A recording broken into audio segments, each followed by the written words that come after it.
8ನೇ ತರಗತಿ ತಿಳಿ ಕನ್ನಡ ಪದ್ಯ ಭಾಗ 1 ಅನ್ವೇಷಣೆ ಪ್ರಶ್ನೋತ್ತರಗಳು. ಕೃತಿಕಾರರ ಪರಿಚಯ. ರಾಷ್ಟ್ರಕವಿ ಡಾಕ್ಟರ್ ಜಿಎಸ್ ಶಿವರುದ್ರಪ್ಪನವರು.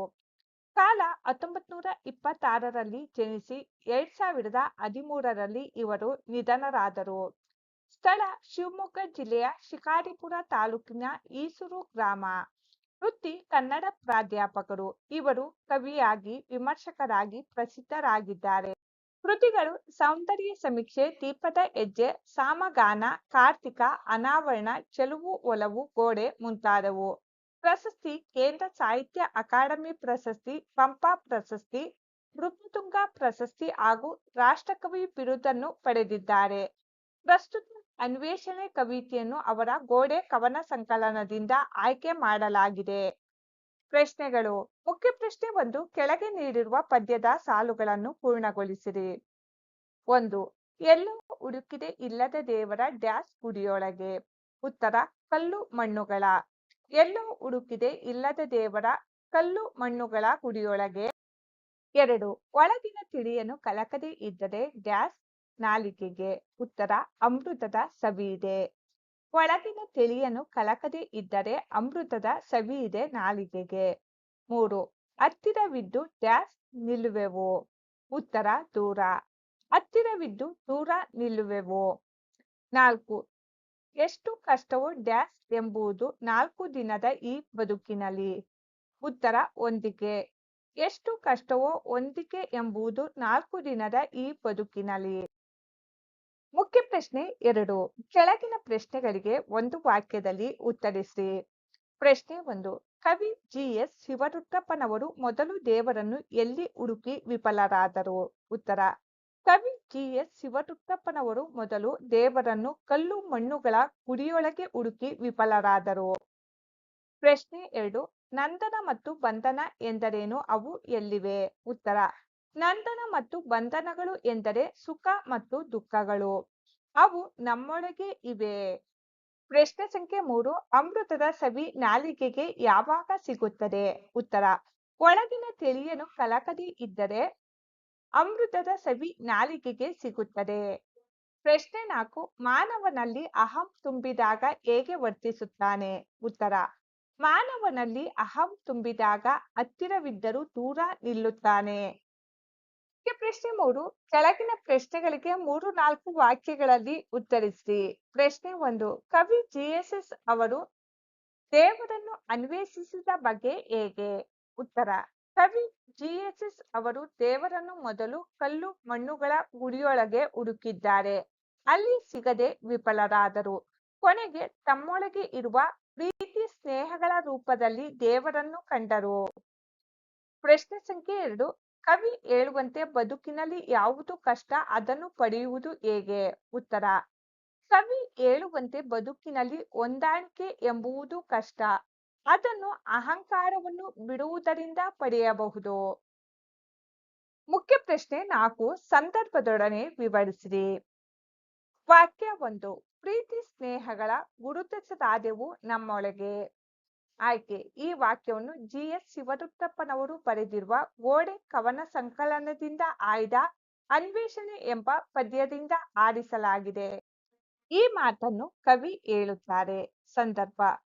ಕವಿ ತಮ್ಮೊಳಗೆ ಪ್ರೀತಿ ಸ್ನೇಹಗಳ ರೂಪದಲ್ಲಿ ಇರುವ ದೇವರನ್ನು ಗುರುತಿಸದೆ ಕಲ್ಲು ಮಣ್ಣುಗಳ ಗುಡಿಯೊಳಗೆ ಇಲ್ಲದ ದೇವರನ್ನು ಹುಡುಕಿ ವಿಫಲರಾದ ಸಂದರ್ಭದಲ್ಲಿ ಈ ಮಾತನ್ನು ಹೇಳುತ್ತಾರೆ. ವಾಕ್ಯ 2. ಅಮೃತದ ಸವಿಯಿದೆ ನಾಲಿಗೆಗೆ. ಆಯ್ಕೆ. ಈ ವಾಕ್ಯವನ್ನು ಜಿಎಸ್ ಶಿವರುದ್ರಪ್ಪನವರು ಬರೆದಿರುವ ಗೋಡೆ ಕವನ ಸಂಕಲನದಿಂದ ಆಯ್ದ ಅನ್ವೇಷಣೆ ಎಂಬ ಪದ್ಯದಿಂದ ಆರಿಸಿಕೊಳ್ಳಲಾಗಿದೆ. ಈ ಮಾತನ್ನು ಕವಿ ಹೇಳುತ್ತಾರೆ. ಸಂದರ್ಭ. ಜೀವನದಲ್ಲಿ ಸ್ನೇಹ, ದ್ವೇಷ, ಸುಖ, ದುಃಖ ಇವೆ ನಂದನ ಬಂಧನಗಳು. ಇವು ಎಲ್ಲಿವೆ ಎಂದರೆ ನಮ್ಮೊಳಗೆ ಇವೆ. ಈ ನಮ್ಮೊಳಗಿರುವ ತಿಳಿಯನ್ನು ಕಲಕದೆ ಇದ್ದರೆ ನಾಲಿಗೆಗೆ ಅಮೃತದ ಸವಿ ದೊರೆಯುತ್ತದೆ ಎಂದು ಹೇಳುತ್ತಾರೆ. ವಾಕ್ಯ 3. ಹತ್ತಿರವಿದ್ದು ದೂರ ನಿಲ್ಲುವೆವು. ಆಯ್ಕೆ. ಈ ವಾಕ್ಯವನ್ನು ಜಿಎಸ್ ಶಿವರುದ್ರಪ್ಪನವರು ಬರೆದಿರುವ ಗೋಡೆ ಕವನ ಸಂಕಲನದಿಂದ ಆಯ್ದ ಅನ್ವೇಷಣೆ ಎಂಬ ಪದ್ಯದಿಂದ ಆರಿಸಿಕೊಳ್ಳಲಾಗಿದೆ. ಈ ಮಾತನ್ನು ಕವಿ ಹೇಳುತ್ತಾರೆ. ಸಂದರ್ಭ: ನಾವು ದೈಹಿಕವಾಗಿ ಎಷ್ಟೇ ಹತ್ತಿರವಿದ್ದರೂ ನಮ್ಮ ಅಹಂಕಾರ ಕೋಟೆಯಲ್ಲಿ ಸೇರಿಕೊಂಡು ದೂರವೇ ನಿಲ್ಲುತ್ತೇವೆ. ಇದರಿಂದ ಬದುಕಿನಲ್ಲಿ ಹೊಂದಾಣಿಕೆ ಎಂಬುದು ಕಷ್ಟವಾಗುತ್ತದೆ ಎಂದು ಹೇಳುವ ಸಂದರ್ಭದಲ್ಲಿ ಕವಿ ಈ ಮಾತನ್ನು ಹೇಳುತ್ತಾರೆ. ಮುಖ್ಯ ಪ್ರಶ್ನೆ 5. ಬಿಟ್ಟ ಸ್ಥಳಗಳನ್ನು ನೀಡಿರುವ 4 ಆಯ್ಕೆಯ ಉತ್ತರಗಳಿಂದ ಸರಿಯಾದ ಆಯ್ದು ಬರೆಯಿರಿ. 1. ಕವಿ ಜಿಎಸ್ಎಸ್ ಅವರು ದೇವರನ್ನು ಡ್ಯಾಶ್ ರೂಪದಲ್ಲಿ ಕಂಡರು. ಆಯ್ಕೆಗಳು: ಗುಡಿ, ಕಲ್ಲು ಮಣ್ಣು, ಪ್ರೀತಿ ಸ್ನೇಹ, ಕೋಟೆ. ಸರಿಯಾದ ಆಯ್ಕೆ ಪ್ರೀತಿ ಸ್ನೇಹ. ಕವಿ ಜಿಎಸ್ಎಸ್ ಅವರು ದೇವರನ್ನು ಪ್ರೀತಿ ಸ್ನೇಹ ರೂಪದಲ್ಲಿ ಕಂಡರು. 2. ಬದುಕಿನಲ್ಲಿ ಡ್ಯಾಶ್ ಎಂಬುದು ಕಷ್ಟ ಎಂದು ಕವಿ ಹೇಳುತ್ತಾರೆ. ಆಯ್ಕೆಗಳು: ಹೊಂದಾಣಿಕೆ, ಅಹಂ, ಹಿರಿಮೆ, ಮೋಹ. ಸರಿಯಾದ ಆಯ್ಕೆ ಹೊಂದಾಣಿಕೆ. ಬದುಕಿನಲ್ಲಿ ಹೊಂದಾಣಿಕೆ ಎಂಬುದು ಕಷ್ಟ ಎಂದು ಕವಿ ಹೇಳುತ್ತಾರೆ. 3. ನಮ್ಮೊಳಗಿನ ತಿಳಿಯನ್ನು ಕಲಕದೆ ಇದ್ದರೆ ನಾಲಿಗೆಗೆ ಡ್ಯಾಶ್ ಇದೆ. ಆಯ್ಕೆಗಳು: ಹುಳಿ, ವಿಷ, ಒಗರು, ಅಮೃತ. ಸರಿಯಾದ ಆಯ್ಕೆ ಅಮೃತ. ನಮ್ಮೊಳಗಿನ ತಿಳಿಯನ್ನು ಕಲಕದೆ ಇದ್ದರೆ ನಾಲಿಗೆಗೆ ಅಮೃತ ಇದೆ. 4. ಅಹಂ ಇರುವ ವ್ಯಕ್ತಿ ಜನರಿಗೆ ಡ್ಯಾಶ್ ಆಗುತ್ತಾನೆ. ಆಯ್ಕೆಗಳು: ಉಪಕಾರಿ, ಹತ್ತಿರ, ದೂರ, ಒಳ್ಳೆಯವನು. ಸರಿಯಾದ ಆಯ್ಕೆ ದೂರ. ಅಹಂ ಇರುವ ವ್ಯಕ್ತಿ ಜನರಿಗೆ ದೂರ ಆಗುತ್ತಾನೆ. ಭಾಷಾಭ್ಯಾಸ. ಮುಖ್ಯ ಪ್ರಶ್ನೆ 1. ಕೆಳಗಿನ ಪದಗಳಿಗೆ ಸಮಾನಾರ್ಥಕಗಳನ್ನು ಬರೆಯಿರಿ. ಗುಡಿ. ಸಮಾನಾರ್ಥಕ ಪದಗಳು: ದೇವಾಲಯ, ದೇಗುಲ, ದೇವಸ್ಥಾನ. ಹತ್ತಿರ. ಸಮಾನಾರ್ಥಕ ಪದಗಳು: ಬಳಿ, ಸಮೀಪ. ಬಂಧನ.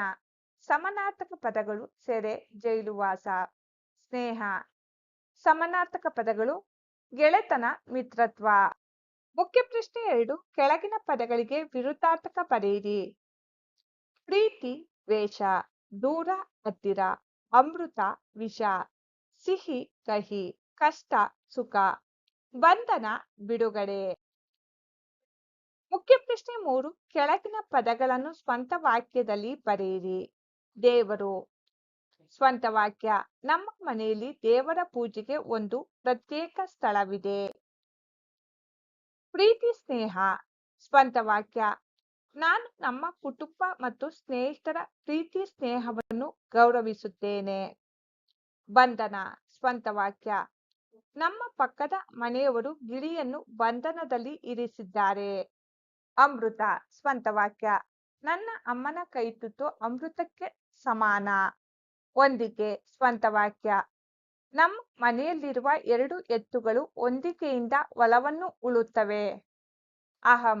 ಸ್ವಂತ ವಾಕ್ಯ: ಅಹಂ ಮತ್ತು ದ್ವೇಷವು ಮನುಷ್ಯನ ಶತ್ರುಗಳು ಎಂದು ನನ್ನ ಅಮ್ಮ ನನಗೆ ಹೇಳಿದ್ದಾರೆ. ಪ್ರಶ್ನೆ 4. ಕೆಳಗಿನ ಪದಗಳನ್ನು ಬಿಡಿಸಿ ಬರೆಯಿರಿ. ಹತ್ತಿರವಿದ್ದು. ಹತ್ತಿರ ಪ್ಲಸ್ ಇದ್ದು. ಗುಡಿಯೊಳಗೆ.